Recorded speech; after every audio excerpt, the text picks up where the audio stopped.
At Christmas, am I more likely to meditate on a manger in Bethlehem or on the toy aisle at Costco? Is Christmas so filled with plans and obligations that the time for peace and appreciation is crowded out? On the contrary, this last Christmas, I learned that disappointment with those very plans and obligations can put you right next to the infant's crib, one with the sheep and the shepherds, witnessing the angels, smelling the hay. At our house, we open gifts on Christmas Eve, so Christmas Day centers around a big family dinner in the afternoon. Everyone is expected to come, and most of us do. My wife, Glenda, sets a banquet that fills every table necessary to seat us all. It's a mighty effort on her part, and a tradition as hallowed as fireworks on the 4th. It is the culmination of all those things that make Christmas complete. The final paragraph of our annual Christmas story. For us, it's a big deal. So there we were with the clock rapidly making noon a fading memory. Glenda was conducting a parade of pots and pans in the kitchen while I hid right here in my office. Then the phone rang. Gia, my stepdaughter, called with an urgent problem. She had lost a battle with an uncooperative ham. The knife, meant to trim it to the size of a crock pot, had instead attacked her finger. She was bleeding, unable to drive, and needed stitches. Glenda was appropriately sympathetic, but she was the wrong person to ask for help at that particular moment. Things were in the oven. Guests were bearing down.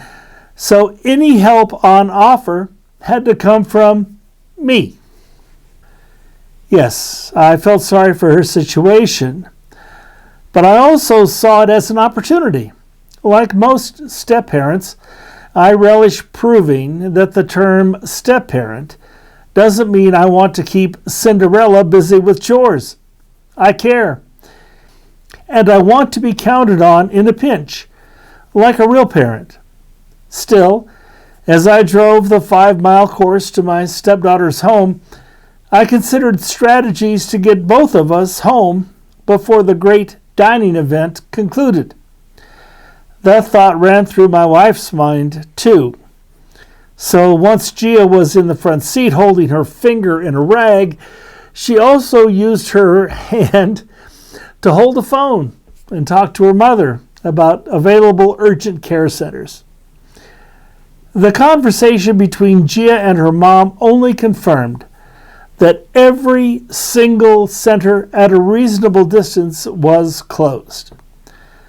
Finally, we accepted the reality that those stitches would have to come in a hospital emergency room, a visit that would probably cost as much as the rest of Christmas combined.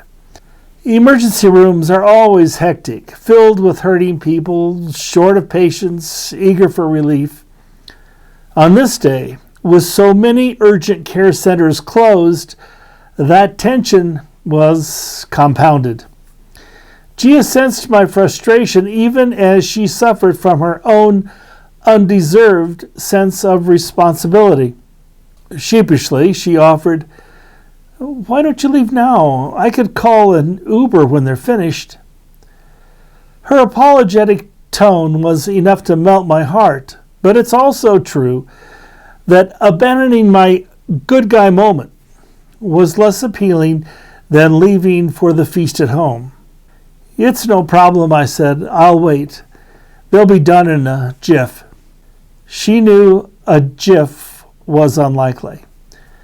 But soon enough, a nurse called her back into the treatment area, and I was left alone, a passive observer, watching others to distract myself from the passage of time. There were old people, young people, a child with a broken arm, and a man nursing his sore toe. There was a man who could speak only Spanish, and another who could swear in perfect English. A woman 10 months pregnant stood next to a woman trying to hide her blackened eye. Then there was me, wondering why a perfect God would choose this day of all days to put me here. Eventually, an elderly woman in a wheelchair was wheeled in. Attached to an oxygen tank, she was bent over so far that if her eyes were open, she would have seen only the floor. Pushing her was a young Hispanic girl, probably in high school, though her eyes spoke of someone much older, someone used to being ignored. They moved from station to station at the reception desk, IDs taken, insurance asked about, returned, questioned again. Eventually, they were directed to a corner away from the rest of us. I'm sure their plight was being considered. At first, the young girl stood next to her grandmother with an expression of anxious distraction. But then something shifted in her.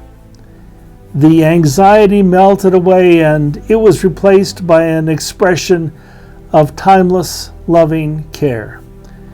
An expression I'd seen on depictions of Mary, an expression like the one made famous on paintings and statues of the Madonna. This young girl's face was the embodiment of love, pure, unguarded. As she gently stroked her grandmother's head, which was crowned in a halo of thin white hair. The grace in that moment was undeniable, and I could not look away. It stayed with me, even as I sat there lost in a world of my own frustration. As they stood there in their little pool of grace, I considered what made their communion stand out so vividly. Certainly part of it was its mild, steep authenticity.